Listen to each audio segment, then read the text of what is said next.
Srdačan pozdrav iz Beograda svima vama koji ovu i druge emisije Radio Televizije Srbije pratite putem satelita. Ja sam Nada Vukjelić. Tokom vikenda Srbija je obeležila Dan državnosti i Dan Vojske Srbije, a u našem narodu ovaj dan se već vekovima praznuje i kao verski praznik Sretenje Gospodnje. Večerašnju emisiju u celini ćemo posvetiti tom velikom srpskom prazniku, u njegovom istorijskom značaju za Srbiju i srpski narod. Naravno, Dan državnosti Srbije, Sretenje, svečano je proslavljeno i širom dijaspore. Da za početak pogledamo kako je bilo u Čikagu, gde je događaju prisustvovao i nekadašnji igrač NBA lige u ovom gradu, Dragan Tarlać. Iz Čikaga izveštava naš dopisnik Aleksandar Žigić. Proslava Sretenja Dana državnosti Srbije u Čikagu je održana u prostorijama Srpske bratske pomoći. To je i slava ove organizacije. Sečenje slavskog kolača obavio je vladika srednje-zapadnoamerički Longin, koji je održao veoma emocionalan govor. Mi Srbi ovdje i crkva i svi mi, nama je jako stalo da sačuvamo svetosavski duh, svetosavske ideje, naše divne običaje i tradiciju. Specijalan gost bio je direktor svih košarkaških reprezentacija Srbije, Dragan Tarlać.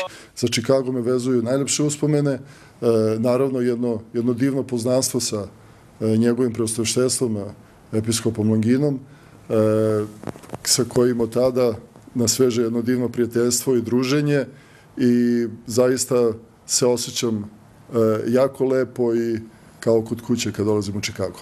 Gosta je pozdravio novi generalni konzul Srbije u Čikagu, Dejan Radulović. Veliko mi je zadovoljstvo što sam danas sa vama. Veliko mi je zadovoljstvo i radujem se što vas u ovom velikom broju vidi danas ovdje. To zadovoljstvo je posebno veće s obzirom da slavite slavu koja je slava i nacionalni praznik Republike Srbije. Proslava Sretenja Dana državnosti Srbije održana je ovdje u Čikagu na imanju Srpske bratske pomoći. Reč organizacije osnovana još 1951. godine. Specijalno za RTS iz Čikaga izveštava Aleksandar Žigić. Hvala Saša, a kolega Dragan Caran izveštava o nizu manifestacija kojima je Dan državnosti Republike Srbije obeležila srpska zajednica u Australiji. Da čujemo. Najmasovnije je bilo tokom vikenda na prelepom otvorenom prostoru Sidnejskog zaliva Darling Harbour. Tu je već drugu godinu organizovan srpski festival. Osnovni moto festivala je bio Upoznajte srce Srbije, sa idejom da se srpska zajednica u Australiji predstavi ostalim građanima 5 kontinenta u pravom, autentičnom izdanju. Ni kiša koja je neprekidno padala nije omela dobro raspoloženje među hiljadama posetilaca.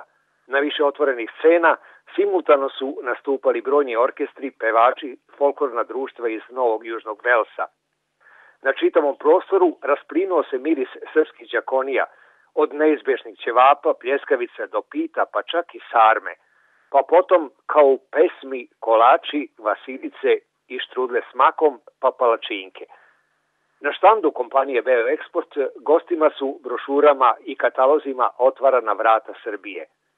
Bili su prisutni i slikari, ikonopisci, mladi glumci.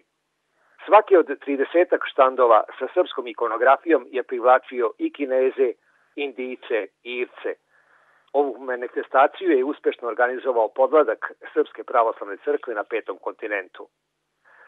Od ostalih događanja povodom Dana državnosti Srbije pomenimo da je u parku ispred gradske kuće u Rockdale-u, jednoj od četvrte Sidneja, podignuta zastava Srbije na jarbol, čime je odato priznanje srpskoj zajednici za doprinos razvoju australijskog društva. U generalnom konzulatu Srbije priređen je svečani prijem kojem su prisustvovali predstavnici vlade Novog Južnog Velsa, članovi diplomatskog kora u Sidneju i predstavnici srpske zajednice. Na svečanosti su dodeljena priznanje i zahvalnice za doprinos razvoju srpske zajednice na 5. kontinentu, učvršćivanju veza sa maticom Srbijom i unapređenju razvoja australijskog društva. Za Radio televiziju Srbije iz Sidneja, Dragan Caran. U nastavku emisije razgovarat ćemo o istorijskom značaju Sretenjskih događaja iz 1804. godine kada je podignut prvi srpski ustanak i 1835. godine kada je donet Sretenjski ustav. Za naše gosta mnogi su rekli da je najviše doprineo da se Dan državnosti Republike Srbije obeležava baš na Sretenje. Sa nama je profesor Filozofskog fakulteta u Beogradu, direktor Službenog glasnika, pre svega istoričar, dr. Radoš Ljušić. Profesore Ljušiću, dobrodošli u emisiju Srbija na vezi. Bolje vas našao. Evo, tokom vikenda obeleži smo i ovaj Dan državnosti, ali stiče se utisak nekako skromno, a sa druge strane ovaj praznik ipak zavređuje mnogo više pažnje i javnosti. Uopšte, šta vi mislite o tome? Pa ne treba to da čudi. Narod koji se nalazi u rasulu i država koja se nalazi u rasulu nesumnjivo da ne osjeća potrebu da oda onaj značaj koji treba da ima nacionalni ili državni praznik. Mi od 2002. godine slavimo Sretenje Gospodnje kao državni praznik i moram da priznam da smo imali velikih problema dok smo doneli zakon o državnim znamenjima.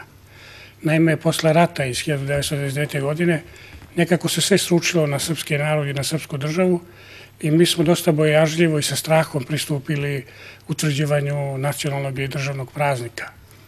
Naš posljednji državni praznik bio je 29. novembar, dakle to je bio jugoslovenski državni praznik, dok je Republika Srbija slavila 7. juli. I mi praktično 2000. i 2001. godine nismo imali državni praznik. Evo, sad imamo taj praznik i koristimo priliku naravno da se podsjetimo zašto baš Dan državnosti slavimo na Sretenje. Šta se to dešavalo 1804. i kasnije 1835. na Sretenje? Da ukažem samo na jednu uobičajenu stvar koju verovatno naši gledalci u inostranstvu kao i mnogi ovde ne znaju. Naime, najčešće se za državni praznik uzima neki događaj od druge polovine 18. veka, iz 19. veka, retko kada se uzimaju događaje iz 20. veka. Tako da skoro sve države na svetu slave neki od svojih dana koji su vezani za ovaj vremenski period. I kada smo mi, jedna komisija koju je osnovao ministar pravde Vladan Batić, se sastali da raspravljamo o državnim znamenjima, dakle ne samo o državnom prazniku, nego i o zastavi, o grbu, o himni, o danu boraca, dakle danu svih palih za otadžbinu, kao i o danu obrazovanja i kulture, mi smo morali da mnogo toga uzmemo u obzir. I tom poslu smo pristupili dosta bojažljivo. Naime, pošto smo bili pod jednim jakim pritiskom iz inostranstva i posle izgubljenog rata iz 1999. godine, onda smo mi morali da vodimo računa da taj dan koji ćemo odabrati ne bode nikome oči, ni u zemlji, ni vani. Sretenje Gospodnje je datum kada su Srbi podigli prvi srpski ustanak ili srpsku revoluciju i dan kada su vaskrsli svoju državu. Dakle, jedan od onih dana koji bi mogao u svakom slučaju uvek i u svakoj državi i u svakom narodu da bude državni praznik. Ali mi smo onda strahovali da to neće svet dobro primiti, da to neće čak ni naši ljudi u Srbiji dobro primiti, a pogotovo neće primiti oni koji su dotada slavili 7. juli kao Dan Republike Srbije. I moram da priznam nešto što retko činim, ali treba i na to ukazati. Mi smo strahovali kako će to da prime nacionalne manjine. Pa je bila ideja da, dok smo radili nacrt zakona o državnim znamenjima, da pored državnog praznika Srbije i nacionalne manjine dobiju neku vrstu svog državnog praznika. I onda je Andrej Agošton, jedan Mađar, Bog dušu da mu prosti, sve nas izvukao iz krize. On je nama rekao, braćo Srbi, odredite vi šta želite da bude vaš državni praznik i mi ćemo kao građani Srbije to da poštujemo. Ako mene pitate, kao Mađar, ja bih najviše voleo da to bude Sveti Išcan. I tako je otpala ideja da i nacionalne manjine dobiju neku vrstu državnog praznika. Dobili smo Sretenje kao Dan državnosti. Zašto smo dobili Sretenje? Da se vratimo na 804. i 835. Pa evo ovako, nesumnjiv razlog za to jeste vaskrs novovekovne srpske države. Dakle, na Setenje 1804. godine pod voždom Karađorđem Srbi su podigli prvi srpski ustanak i tako je vaskrznuta novovekovna srpska država. Duše, taj ustanak je propao 813. ali je već nastavljen 814. Ali je njegov značaj bio veliki. Praktično se obnovila ta svest o srpskoj nacionalnosti. Pa znate šta, to je početak Srpske revolucije. Samim time to je najznačajniji događaj u istoriji Srbije 19. veka. Međutim, moram da kažem da mi ne znamo tačno da li je to bilo na Setenje. Moguće da je bilo dan ranije ili dan kasnije. Pa dobro, ali svakako tu približno tog dana, da. Može bude samo razlika u jednom danu. I ja sam predložio da to bude državni praznik, budući da smo mi tokom 19. veka imali nekoliko državnih praznika. Prvi državni praznik Kneževine Srbije bio je Sveti Andrej Prvozvani. Drugi državni praznik Srbije bio je Dan nezavisnosti od 1878. Treći državni praznik Kraljevine Srbije od 1882. godine bio je Dan Kraljevine i četvrti državni praznik koji smo mi imali dok je postojala samostalna srpska država, dakle pre stvaranja Jugoslovenske države, bio je rođendan kralja Petra. Dakle, to su državni praznici koje smo mi obeležavali ili proslavili tokom 19. i 20. veka i od 2002. godine Svetenje Gospodnje. Budući da nismo želeli da se ponovi nijedan od ovih prethodnih praznika, mada bi tu možda bio Sveti Andrej Prvozvani najznačajniji, ipak smo se odlučili jednoglasno da Svetenje Gospodnje bude državni praznik. Ali budući da smo strahovali da će to izazvati neku vrstu reakcije, da evo opet Srbi proglašavaju jedan vrlo važan datum, jedan datum borbe protiv Turaka ili protiv muslimana. Mi smo onda nekako pokušali da nađemo i još neko dodatno opravdanje, pa smo se onda setili da je na Setenje Gospodnje 1835. godine doneti Setinski ustav.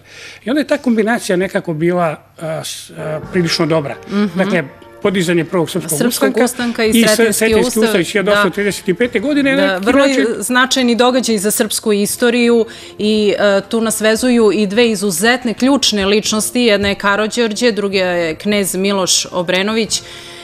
Obojica su tvorci novovekovne srpske države. Dakle, bez Karađorđa ne bi bilo Miloša, bez Miloša verovatno se ne bi srpska država. I onako kako su se preplitale njihove sudbine i sudbine njihovih dinastija kasnije, tako se preplitala i sudbina srpskog naroda.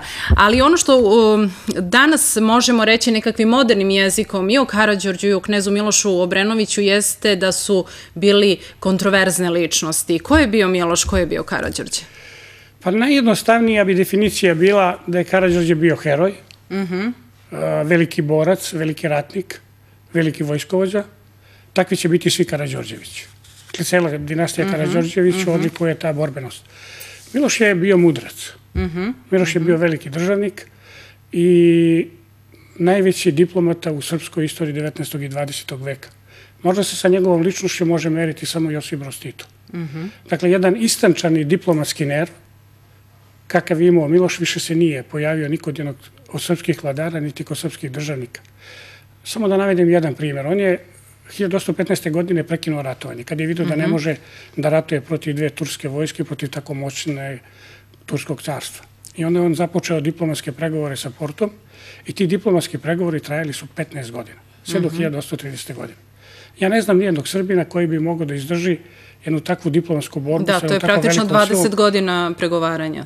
Da, i 15 godina pregovaranja i to je pokazalo se kao vrlo uspešno. Dakle, ta kombinacija herojskog dela koji je objedinjavao u sebi Miloš ratujući 1815. godine protiv Turaka i nadomešćavanje te situacije jednom diplomatskom igrom i diplomatskom veštinom govori jako mnogo o ovoj ličnosti. A kako su sve evropske sile u to vreme gledale na te događaje u Srbiji? Pa od prvog srpskog ustanka pa tamo sve do 1835. da ne kažem do 38. jer je Sretenski ustav trajao vrlo kratko. Treba reći ono što je najvažnije. Novovekovna srpska država ne bi nikada nastala bez ruske pomoći. Dakle, Rusija je jedina država koja je podržavala i prvi i drugi srpski ustanak i kasnije srpski narod i srpsku državu tokom celog 19. pa i 20. veka.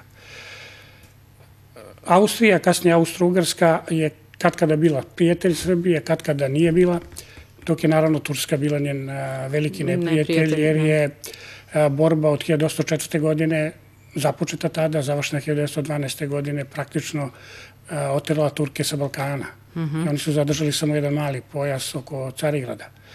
Dakle, svet na borbu Srba protiv Turaka je gledao različito. Donekle nas je podržavala i Francuska, ali ne u vreme Napoleona, nego kasnije. Engleska nam nikada nije bila neki veliki prijatelj, tako da jedina država na koju je srpski narod i Srbija mogla da se osloni tokom 19. veka, a pogotovo u prvoj polovini 19. veka između 1804. i 1935. je bila Rusija. I samo zahvaljujući pomoći Rusije mi smo uspjeli da dobijamo Hatišerife iz 1830. i 1933. i da time stvorimo autonomnu kneževinu državu. Da. Jednom prilikom je knez Mihajlo Obrenović rekao da su Srbi žrtve engleske rusofobije. Koliko se to kasnije odražavalo na srpsku istoriju? Da, to je tačno. Engleska je bila tradicionalni prijatelj Turskog carstva. Engleska nije mrzela Srbe, nije bila ni protiv srpske države, ali ako bi Srbija i srpska država jačali, onda bi slabila Turska. A Turska je bila potrebna Engleskoj kao brana prodora Rusije na topla mora. Dakle, to je bio osnovni razlog zašto se interesi Srbije i Engleske nisu poklapali, nego su bili jedni drugim suprotstavljeni. I sve se to naravno odrazilo i na Sretenjski ustav koje zapravo nisu podržale upravo sve te velike sile, te je on trajao nekih samo mesec dana, je li tako? Pa pazite, 1835. godina je značajna po dvama događajima. Prvo je po Sretenjskom ustavu koji je donet te godine. Doduše nije donet na Sretenje, nego je donet sutra dan, ali nezavisno od toga, budući da je Sretenje značajan praznik, on po tome i nosi naslov. Austrija nije imala ustav, Turska nije imala ustav, Rusija nije imala ustav, a to su tri najzainteresovanije države koje su pratile sudbinu i istoriju srpskog naroda, svaka sa svog stanovišta. Naravno da na početku one to nisu primile najbolje, ali kada je Dimitrije Davidović, inače pisac Sretenjskog ustava, koji je po profesiji bio jedan nesvršeni lekar, ali je taj ustav napisao izuzetno lepo, onda su ove tri države izvršile pritisak na kneza Miloša, koji je nastojao da odbrani ustav. Inače, Miloš nije bio ljubitelj Sretenjskog ustava, ali je branio ustav zato što je branio... nije odgovarao, da. Pa je postojala jedna institucija saveta koja je bila veliki protivnik njegovoj vladalačkoj vlasti. I onda je Miloš branio taj ustav ne zato što je hteo da odbrani ustav, nego što je hteo da odbrani pravo Srbije da može doneti ustav u svojoj državi, iako Srbija, moramo da priznamo, u to vreme nije bila nezavisna država, nego autonomna država, a autonomne države nemaju pravo na donošenje ustava prema ondašnjem važećem međunarodnom pravu. Ali pod tim velikim pritiskom Austrije, Rusije i Turske, knez Miloš je posle 2 nedelje, dakle posle 14 dana, de facto ukinuo Sretenjski ustav, a posle 55 dana je de jure prestala svako njegovo važenje.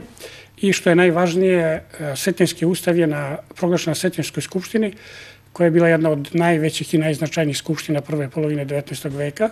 Pored 2500 ili 600 zvaničnih poslanika, ona je radila u prisustvu negde oko 10.000 građana Srbije koji su okupili posle Miletine bune u Kragujevcu. I to se može smatrati kao jednim od vrlo značajnih događaja. Ali je knez Miloš onog dana kada je ukinuo Sretenjski ustav, koji inače štampan u velikom tiražu, i danas mi smo ga objavili, ove godine smo ga objavili u fototipskom izdanju, on deluje kao jedno izuzetno umetničko štamparsko delo. Naredio je, dakle, knez Miloš posle 55 dana da svako ko misli živ glave svoje nositi, mora Sretenjski ustav vratiti njemu. I da se ispoštuje taj ustav, je li tako? Profesore Ljušiću, samo za kraj recite nam, s obzirom, evo, istorija, sve ovo što ste sada rekli, govori da se stalno nalazila na nekakvoj vetrometini između velikih sila. Da li današnji političari ispravljaju greške iz te istorije? Pa današnji političari, čak i kada bi se ugledali na jednog hrabrog Karađorđa ili na jednog mudrog Miloša, ne verujem da bi ovu zemlju mogli da vode mnogo bolje nego što su je vodili njihovi preci. Nije reč o tome da se mi nalazimo na vetrometri. Svako se nalazi na nekoj vetrometri. Srbija je vrlo karakteristično, da. Možemo reći da je malo karakteristično. Ima jedna druga pojava koja je mnogo važnija. Mi smo jedan mali narod i jedna mala država, ali smo u svojoj glavi uvrtili da smo mnogo moćni nego što jesmo. I tu je naš problem. Dobro, ali rešavamo i taj problem. Mi ne znamo da se prilagodimo prilikama ni onim ranijim, pa ni ovim novijim i mislim da je tu veliki problem. Ali zato tu je istorija, pa nešto ćemo i učiti iz nje. Hvala vam puno na ovom gostovanju. Valjalo bi od kneza Miloša mnogo učiti. Hvala vam puno na gostovanju. Hvala i vama. Povodom obeležavanja Dana državnosti Srbije u Narodnom muzeju u Beogradu otvorena je izložba pod nazivom Umetnost i ideje državnosti. Publika će imati priliku da vidi portrete zaslužnih istorijskih protagonista oslobođenja i stvaranja nezavisne i slobodne države poput Karađorđa, Miloša Obrenovića, Vuka Karadžića, Dositeja Obradovića i drugih. Prilog je pripremila koleginica Milica Milanović.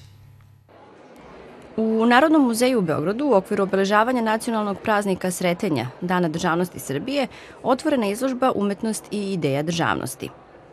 Kroz 36 dela slika, grafika i crteža najeminentnijih umetnika 19. veka predstavljena su svojevrsna svedočanstva o društvu, kulturi i drugim važnim segmentima života u Srbiji 19. veka i u tom smislu čine dragocenu ne samo likovnu, već i kulturno-istorijsku baštinu.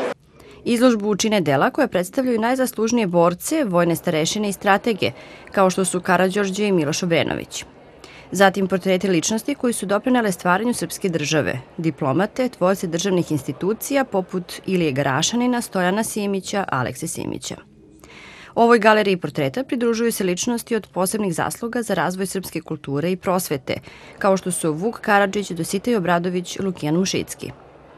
Posebno je važan aspekt koji ovde možemo primetiti na ovoj izložbi, pre svega prisna veza između istorijskih događaja i njihovih istaknutih protagonista sa jedne strane, a sa druge strane umetničke kreativnosti, pa i mašte, mada su umetnici bili zapravo svedoci, većina umetnika bila su svedoci ovih događaja. To zapravo doprinosi jednoj neprekinutoj vezi između države i njene umetnosti. Izložbu je svečano otvorio ministar kulture Ivan Tasovac, a bit će otvorena do 13. aprila 2014. godine. Da i umetnici daju veliki doprinos učenju i očuvanju istorije, tradicije, kulture i jezika. Naša večerašnja gošća učestvovala je na ovogodišnjoj manifestaciji obeležavanja Dana državnosti i 210 godina od prvog srpskog ustanka u Orašcu, a od skoro naši gledaoci, pogotovo oni najmlađi, imaju prilike da je gledaju u Slovarici. Sa nama je glumica Vesna Stanković. Dobroveče, dobrodošli u emisiju Srbija na vezi. Dobroveče. Evo, recite nam utiske, kako je izgledalo sve ovo što se dešavalo u Orašcu tokom vikenda? Meni je inače ovo druga godina da ja radim taj umetnički program povodom proslave Prvog srpskog ustanka i prošle godine sam imala jedan malo drugačiji koncept jer smo napravili tu jednu mini predstavu koja se dešava nakon sloma ustanka. A ove godine sam ja sama odlučila da negde oživim trenutke neposredno pre samog ustanka. Tako da sam napravila jednu mini predstavu, pozvala neke izvanredne glumce, a ono što je zaista kuriozitet, zato što su to glumci od njih četvorice, na čelu sa voždom Karađorđem, koji je Lepomir Ivković, pa onda Stanoje Glavaš, koji inače iz Smedereva, kao i Slobodan Bodaninković i Aleksandar Dunić, i među njima najmlađi, ali i najniži i najlakši, ima svega 105 kilograma i 190 je visok. Da se i u tom vizualnom smislu dočaraju veličine Srđan Ivanović. Tako da je za mene bilo izuzetno zadovoljstvo jer stoji pre svega izvanredni glumci, a ja sam imala tu i belo platno kao etno ansambl koji je bio i pevao i svirao i bio mi je narod i sve tako. I onda smo napravili dva čina. Uoči Sretenja smo napravili taj prvi deo predstave koji je zapravo se dešava upravo posle seče knezova, kada je zaista, kada je cvet našeg građanstva i kada su onoliki knezovi i svi viđeni ljudi stradali i kada se preostali, ti koji su preostali, kada se susreću i dogovaraju da se sutradan nađu u Marićevića jaruzi i onda biraju svog vožda. Tako da je bilo zaista izvanredno. Da, verujem veliki izazov za jednog umetnika da učestvuje u takvoj jednoj manifestaciji. Ali pomenuli smo i Slovaricu. Ona je namenjena najmlađim gledaocima i nekako oni su i najzahtevnija publika i ja pretpostavljam da ćete se negde složiti sa mnom. Šta je vas podstaklo posebno da radite na ovom projektu? To je negde malo sticaj okolnosti, a ono što mene posebno podstiče da bilo šta što radim za decu, to je od stvaranja dečjih predstava do sinhronizacije crtanih filmova, pa i ovako jedne emisije, a to je što ja imam dve male ćerke i naprosto me jako sve dotiče sve one rupe negde u znanju i obrazovanju mladih i tako male dece koje nekako tim nekim zvaničnim tim kolosecima školskim, nekako to prođe do njih, malo ih dotakne i oni to brzo zaborave. A valjda je to i takvo vreme da oni jednostavno moraju da nađu neke druge kanale, a to je upravo televizija, internet i tako da to bude brzo i da bude njima prijemčivo. Slovarica je takva i je takva. Da, ali ja moram da istaknem jednu zanimljivost da je pre svega vaš maternji jezik vlaški, da s ponosom ističete da ste rođeni u Homoljskim planinama. Tako da, evo, ovo je prilika da to kako ste vi naučili srpski jezik prenesete i našim najmlađima u dijaspori. Sve u svemu volite da radite sa decom, tu je i vaša Cvetna bajka, sve je to jako poznato, ali moramo da pomenemo i Balkan Novi pokret koji je neslučajno nastao baš 1999. godine. Da, to je isto, sve se nekako u životu dešava i često slučajno, a ponekad se ispostavi da nije baš ni tako slučajno. 1999. godine, neposredno posle bombardovanja, grupa mladih umetnika iz sveta pozorišta uglavnom se odlučila da nekako svetu pokaže lepšu stranu Srbije, da malo sklonimo uopšte u stranu sve te neke predrasude koji ljudi u svetu imaju, a to naši ljudi koji žive u inostranstvu veoma dobro znaju kakav je tretman bio i kako se to ipak pomalo pomera. Tako je nastala prva predstava koja se zove San o Balkanu i od te predstave je nastala i trupa. Mi smo zaista putovali svuda po svetu, bili smo mnogo puta, 4 puta u Edinburgu na velikom svetskom festivalu. Ja sam obišla Australiju, zaista bila sam u 7 gradova velikih u Australiji, da ne nabrajam sada, vidim da smo malo u cajtnotu sa vremenom i sve naše predstave koje se rade uglavnom se baziraju na tom, potiču sa upravo tog nekog Balkana gde se mi trudimo da iz naše mitologije, folklora, iz tog nekog drevnog srpskog, ono što nosimo svi u svojim genima, tog arhetipskog, da proizvedemo, da izvučemo šta je ono esencija najbolje, da ga pretočimo u umetnost i predstavimo u svetu i strancima i našim.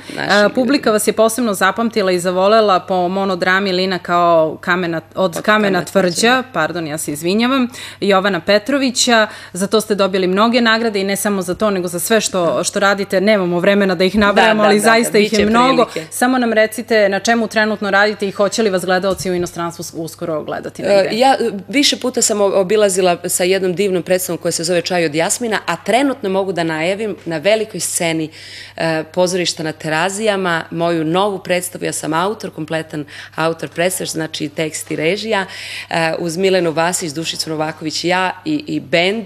Dakle, mi pevamo, sviramo, zabavljamo ljude i to je 26. marta, a predstava se zove Cimet i vanila. Odlično, oni koji se zateknu u Beogradu, ja verujem da će doći, a verovatno će vas videti. Da, doći ćete tamo. Hvala vam puno na gostovanju. Dragi naši, budite sa Srbijom na vezi. Doviđenja.